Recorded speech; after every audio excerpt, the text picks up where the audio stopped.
बचने की उम्मीद कितनी है डॉक्टर? 0। वो पूरी तरह जल चुकी है। उसके जिस्म का हर एक हिस्सा धीरे धीरे काम करना बंद कर रहा है। वो कभी भी दम तोड़ सकती है। लेकिन हमारा बयान लेना जरूरी है डॉक्टर। इस लाइमलाइट स्टूडियो की आग की मास्टरमाइंड वो हो सकती है। ओके इंस्पेक्टर, आप बयान ले लो। हॉस्पिटल के उस बेड पे कौन थी? वो खुद जल गई थी या जलाई गई थी? तो जानिए पंछी की दर्दनाक कहानी उसी की जुबानी। अब तक सब्सक्राइब नहीं किया है तो प्लीज जल्दी जल्दी सब्सक्राइब करें, लाइक करें और शेयर भी करें। और मैं आपकी लम्हा खान एक और दिलचस्प कहानी के साथ हाजिर हूँ आपके लिए।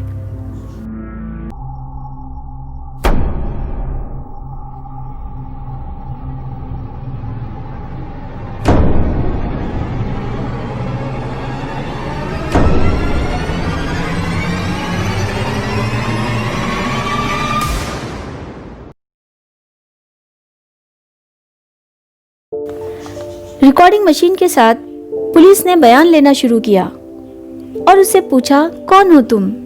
क्या नाम है तुम्हारा? तो वो बोली, कौन सा नाम बताऊं साहब? वो नाम जो पैदा होने पे मिला था, या वो नाम जिससे मैं मशहूर हुई थी, या वो नाम जिससे गंदी दुनिया की मैं रानी कहलाई जाती थी। मैं मुजफ्फरपुर के एक छोटे से गांव में अपने माँ बाप और 2 छोटे भाइयों के साथ रहती थी। गरीबी बेइंतहा थी, उस पर मेरा बापू शराबी। माँ काम करती लोगों के घरों में, तब हमारे पेट भरा करते थे। बापू शराबी जरूर था लेकिन मन का अच्छा था। माँ बाप दोनों ही की लाडली थी मैं। 13 साल की उस छोटी सी उम्र में मैं काफी समझदार हो गई थी। आंगन में लगे चमेली के पेड़ से फूल तोड़ के उसके गजरे बना के बाजार में बेचने जाया करती थी। उस दिन बड़ी सी गाड़ी से एक औरत उतर के आई और मुझसे उन गजरों की कीमत पूछने लगी। उसने सारे ही गजरे खरीद लिए। मैं बहुत खुश थी और खुशी में समझ नहीं पाई उस मैडम का मुझ पे मेहरबान होना। वो नीता परमार थी। उसके जैसी और भी औरतें अलग अलग गाँव में हम जैसी मुफलिस लड़कियों को ढूंढने के लिए भेजी जाती थी। अगले दिन मैंने नीतू को अपने घर के दरवाजे पे देखा। बहुत सारे गजरे बनवाने के बहाने से आई थी और मेरी माँ को अपनी मीठी मीठी बातों में लेके बोली, हम ऑर्केस्ट्रा चलाते हैं। जितना भी हमारे ऑर्केस्ट्रा में एक कलाकार कमाता है, कुछ हिस्सा हम रखते हैं और बाकी के पैसे उसके घर भिजवा देते हैं। लेकिन शुरू में हम सिर्फ 1000 रुपए ही दे पाते हैं, क्योंकि बच्चों को सिखाने में 3 से 6 महीने गुजर जाते हैं। आप चाहो तो अपनी बेटी हमारे ऑर्केस्ट्रा में दे सकती हो। मेरी माँ के चेहरे पे डर और घबराहट साफ नजर आ रही थी और बोली, मैडम, हमने अपनी बेटी को खुद से कभी अलग नहीं किया है। हम गरीब जरूर हैं लेकिन एक दूसरे से कभी जुदा नहीं रहे। माफ करिए, हमें अपनी बेटी नहीं देना आपको। लेकिन मैं माँ की मोहब्बत को साकार करना चाहती थी, उन्हें आराम की जिंदगी देना चाहती थी, मेरे भाइयों की भूख से कटते हुए रातों को मिटा देना चाहती थी। मैंने कहा, क्या आप मुझे मेरे परिवार से मिलाने भी लाओगी? तो वो बोली, हाँ, लेकिन महीने में 1 बार, क्योंकि हमारा ऑर्केस्ट्रा यहाँ पर नहीं है, वो दिल्ली में है। छोटा सा शो था, इसीलिए हमारी टीम यहाँ आई थी। और अगले दिन नीतू गाड़ी लाई। मैं जाने लगी तो माँ बापू बहुत रोए। मेरे छोटे भाई भी मेरे हाथ पकड़े छोड़ नहीं रहे थे। जाना तो मैं भी नहीं चाहती थी, लेकिन हमारे पेट की भूख मुझे खींचते हुए ले गई गाड़ी तक। मैंने पहली बार एयरपोर्ट देखा था उस दिन। मुझे प्लेन से दिल्ली ले गए। मेरा पूरा बॉडी चेकअप किया गया। मुझे शहरी कपड़े दिए गए। मेरे खाने पीने से लेके चेहरे तक के ऐसे ख्याल रखा जा रहा था जैसे मैं कोई हीरोइन हूँ। मैं खुश थी, ये सोच के शायद मैं भी बड़ी कलाकार बन के टीवी पे दिखाई दूंगी, फिर हमारी वो गरीबी भी दूर हो जाएगी। फिर शुरू के 3 महीने मुझे मेरे घर वालों से मिलने ले जाया करते थे। यहाँ तक के महीने के 1000 रुपए जो देने का वादा किया था वो भी मेरे हाथ से दिलवाते थे। हमारा भरोसा पक्का हो गया था और मैंने बहुत मेहनत और लगन से 4 महीने में डांस काफी हद तक अच्छा सीख लिया था। मेरी जैसी और भी लड़कियां थी, लेकिन हम लोगों को एक दूसरे से मिलने नहीं दिया जाता था। मैं और भी अपने से बड़ी लड़कियों को चेहरे पे स्कार्फ बांधे कार तक जाते देखती थी। उनके साथ हमेशा 4-5 मोटे हट्टे कट्टे आदमी रहते थे। मेरे पूछने पे यह जवाब मिलता था कि वो बहुत बड़ी आर्टिस्ट बन चुकी हैं। बिना चेहरा ढके जाएंगी तो उनके फैंस परेशान करेंगे। मुझे कुछ अजीब लगता जरूर था। 13 साल की उस छोटी सी उम्र में ज्यादा पता तो नहीं था, लेकिन मुझे अकेले खाना पीना, किसी से बात न करने देना, ये सब सोच में डाल देता था। फिर नीतू और पद्मा आई और बोली, तुम्हारे डांस मास्टर ने कहा है तुम बिल्कुल तैयार हो स्टेज पे परफॉर्म करने के लिए।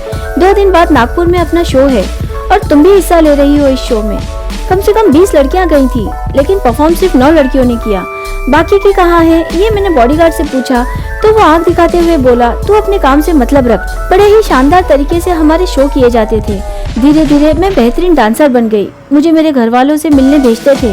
लेकिन 1 महीने से बढ़ा के 3 महीने में एक बार भेजते थे और मेरे साथ 2 बॉडीगार्ड खड़े रहते थे। मुझे कोई ज्यादा बात करने नहीं दी जाती थी। माँ को वो लोग पैसे भी ज्यादा देने लगे थे। मुझे तसल्ली तो थी, वो लोग बराबर पैसे देते हैं मेरे घर वालों को, लेकिन कुछ समझ नहीं आता था कि मुझे कैदियों की तरह क्यों रखा जाता है। वो जिंदगी से बेहतर मुझे अपनी पुरानी जिंदगी लगने लगी थी, जहाँ भूखे पेट की आग बुझाने के लिए सूखी रोटी रहती थी, लेकिन इनके दिए हुए दूध और फल बदमजे लगने लगे थे। मैं काफी अच्छा नाम कमा चुकी थी 1 साल में। फिर ये लोग मुझे डांस के लिए दुबई, सऊदी जैसे देशों में ले जाने लगे। वहाँ कोई बड़ा सा स्टेज नहीं होता था। बड़े बदतमीज से आदमियों के सामने नाच करवाते थे मेरा। 1-2 बार मैं बीच में से नाच छोड़ के जाने लगी तो बॉडीगार्ड और उनके साथ औरतों ने मुझे फिर जाने के लिए कहा। मैंने इनकार किया तो इन औरतों ने मुझे गालियां दी और धक्का देते हुए फिर से नाचने के लिए कहा। मुझे मजबूरन उन गंदी नजरों के सामने नाचना पड़ा और उनकी अश्लील हरकतें भी न चाहते हुए झेलनी पड़ी। लौटने के बाद मैंने नीतू परमार से कहा, मुझे और काम नहीं करना है, मैं घर जाना चाहती हूँ। उसने मुझे प्यार से समझाने की कोशिश की, लेकिन मैं नहीं मान रही थी। तो उसने भी गालियां दी, मुझे मारा भी। कहा, जिसे तू गंदी नजरें बोल रही है वही तेरी तरक्की है, समझी? अगली बार जरा भी इनकार सुनाई दिया तेरे मुंह से तो ये थप्पड़ कहाँ कहाँ पड़ेंगे तू सोच भी नहीं सकती। उसके बाद मुझे घर भी नहीं भेजते थे, फोन पे बात करवा देते थे। मैं अपनी तकलीफ बता भी नहीं पाती थी अपनी माँ को, क्योंकि मेरे सामने नीतू और पद्मा और उसके बॉडीगार्ड्स खड़े रहते थे। ऐसे ही और साल गुजर गए और मैं 16 साल की हो गई। एक कठपुतली बन चुकी थी मैं। फिर वो दिन आया जिसके बारे में पहले भी मुझसे नीतू ने जिक्र किया था कि साल में एक बार वो लाइमलाइट स्टूडियो का जन्मदिन मनाते हैं। वो दिन सबसे बड़ा होता है, सब नए कलाकारों को उनका इनाम मिलता है। मुझे दुल्हन की तरह सजाया गया उस दिन। और भी 11 लड़कियां थी, एक एक करके सारी की सारी महफिल में आके खड़ी हुई। फिर आखिरी में मेरी बारी आई। मैं भी गई, लेकिन मेरे चेहरे पे घूंघट था। मुझे कुछ अच्छा नहीं लग रहा था। एक भी औरत नहीं आई थी उस जश्न में। फिर नीतू परमार, पद्मा बाई, जगदीश और भी कुछ लोग स्टेज पे आके ऐलान करने लगे, लो हम हाजिर हैं अपने खूबसूरत खजाने के साथ, और इस घूंघट में अनमोल हीरा है हमारा, या तो ये कहिए कोहिनूर हीरा है। इसकी बोली ही 5 लाख से शुरू होगी, तो आप लोग शुरू कर सकते हैं। सारी लड़कियों के कपड़ों के रंग से उन पे बोली लग रही थी। कोई बोलता हरी वाली पे 20,000, कोई बोलता लाल वाली पे 40,000। बोली पे बोली लग रही थी। मुझे लग रहा था आज हमारी कला का इनाम मिल रहा है। फिर मेरी बारी आई। नीतू ने मेरे चेहरे से घूंघट हटाया और कहा, यह हमारा आज का कीमती हीरा है।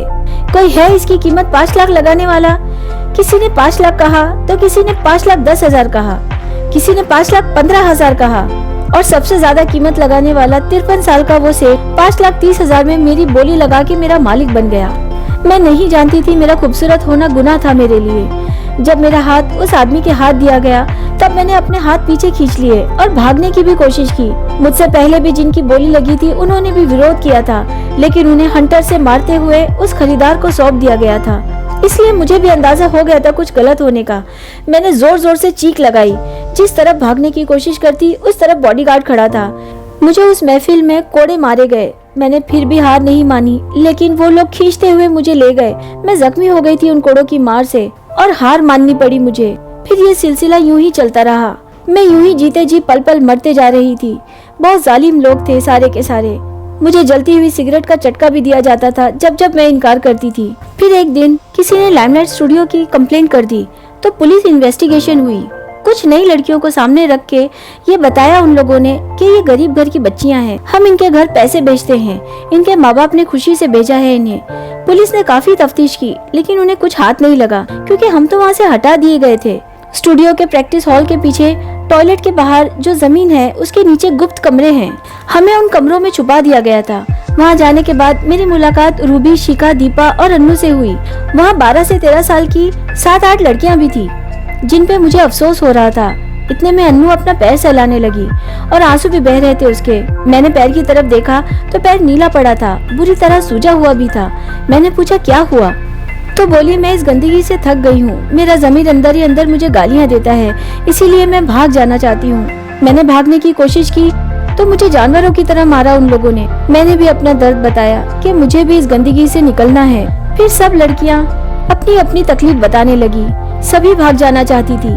मैंने कहा ये दलदल है, इसमें जो फंसता है धंसता ही चला जाता है। देखो इन मासूम लड़कियों को, कल इन्हें भी ढकेल दिया जाएगा इसमें।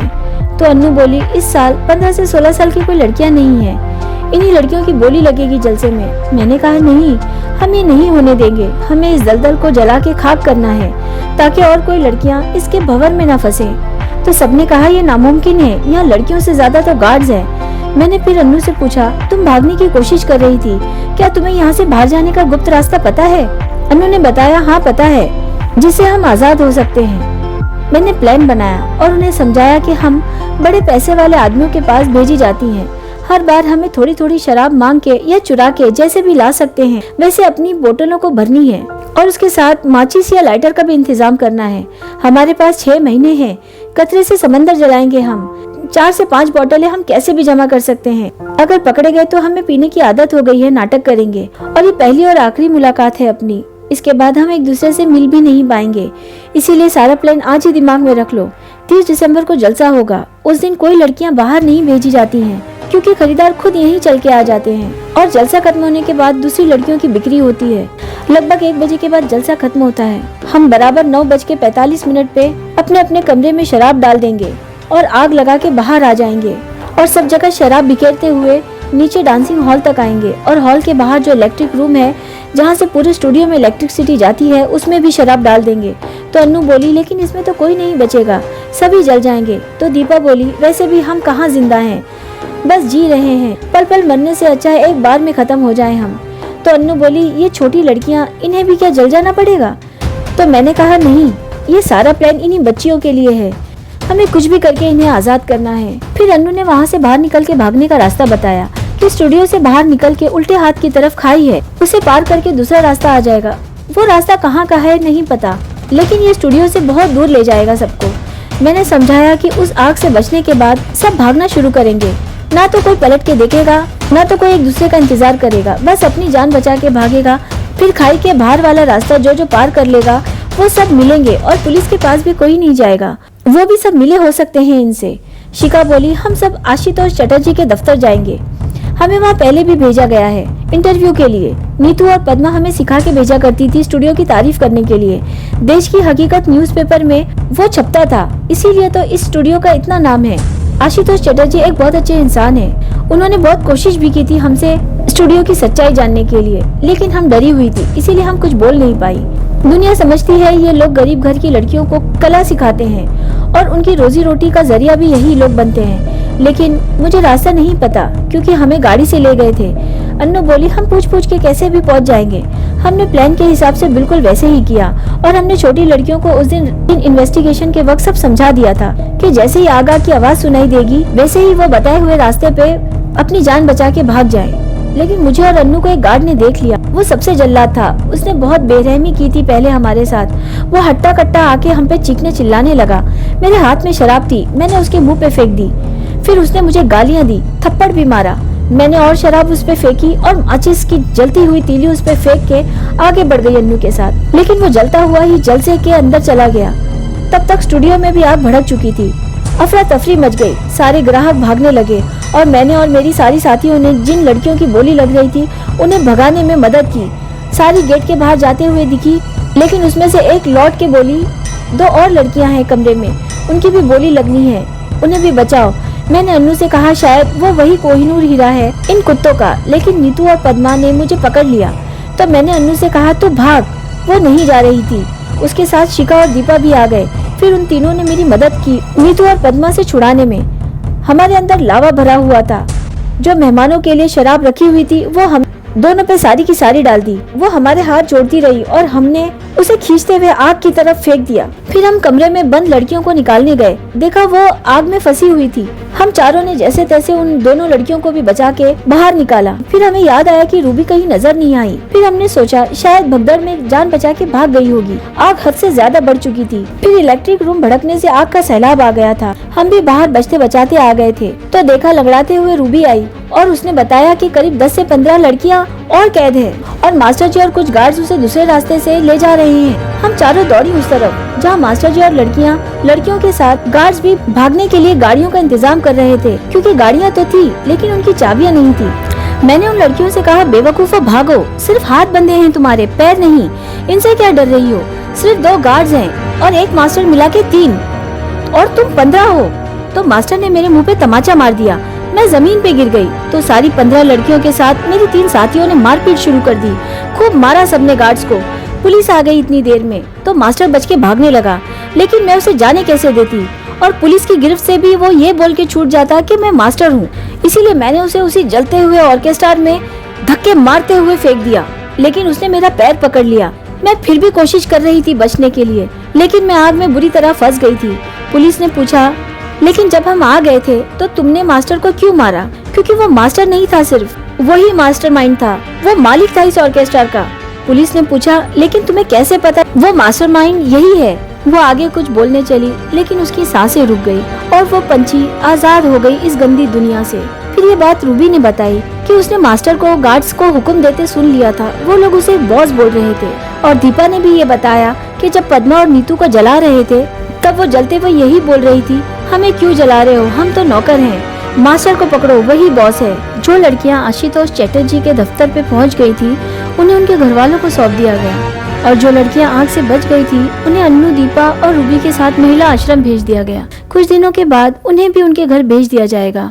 जुल्म सहने से अच्छा है उसे मिटा दिया जाए। हमारी पंछी ने जाते जाते ये सबक सिखा दिया। हेलो फ्रेंड्स, दिस इज़ लम्हा खान। प्लीज़ मेरे चैनल को सब्सक्राइब करें, लाइक और शेयर भी करें, और मेरी आने वाली नई कहानियाँ जैसे चल भाग चलें, इनसेन और दीवानगी जैसी प्यारी सी कहानियों का मज़ा लेते रहें।